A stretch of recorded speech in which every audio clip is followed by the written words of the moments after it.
அனைவருக்கும் வணக்கம். Welcome back to Thilaksmani YouTube channel. இந்த பதிவில் நம்ம என்ன பார்க்க போகிறோம்னு பார்த்தீங்கன்னா, ஏப்ரல் மாதம், அதாவது தமிழுக்கு பார்த்தீங்கன்னா சித்திரை மாதத்தில் வரக்கூடிய வாஸ்து நாள் மற்றும் நேரம் பற்றிய தகவல்கள் தான் இந்த பதிவில் நம்ம பார்க்க இருக்கிறோம். நம்மளுடைய சேனலில் ஆன்மீகம் தொடர்பான பல பதிவுகள் போடப்பட்டு வருகின்றன. நம்மளுடைய சேனலை சப்ஸ்கிரைப் பண்ணாமல் பார்க்குறவங்க கண்டிப்பாக சப்ஸ்கிரைப் பண்ணிட்டு பாருங்கள். வாங்க இப்போ நம்ம வீடியோக்குள்ளே போகலாம். முதலில் வாஸ்து நாள் அப்படின்னா என்னங்கிறதுக்கு உண்டான விளக்கத்தை பார்த்துடலாமா?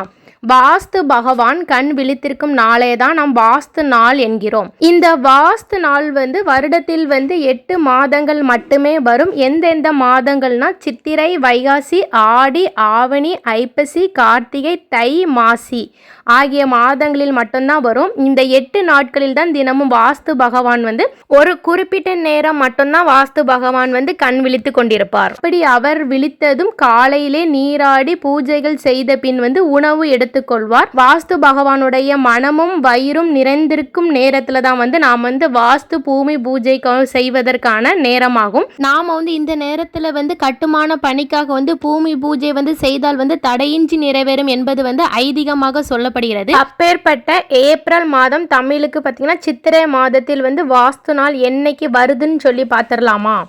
ஏப்ரல் 23ஆம் தேதி சித்திரை 10ஆம் நாள் வியாழக்கிழமை அன்று வருகிறதுங்க. வாஸ்து நேரம் பார்த்தீங்கன்னா பகல் 8:54 பகல் 9:30 வரைக்கும் இந்த வாஸ்து நேரம் இருக்குதுங்க. நீங்க ஏதாவது கட்டிட வேலை ஆரம்பிக்கணும்னா இந்த வாஸ்து நாள் வருகின்ற நேரத்தில் ஆரம்பிங்கள். தங்கு தடையின்றி விரைவில் கட்டிடங்கள் கட்டி நீங்க முடித்து விடுவீர்கள். ஓகே நண்பர்களே, இந்த தகவல் உங்கள் எல்லாத்துக்கும் ரொம்ப பயனுள்ளதாக இருந்திருக்கும்னு நினைக்கிறேன். கண்டிப்பாக நம்மளுடைய சேனலை சப்ஸ்கிரைப் செய்யுங்கள். அடுத்து இதே மாதிரி ஒரு நல்ல பதில் சந்திக்கலாம். நன்றி, வணக்கம்.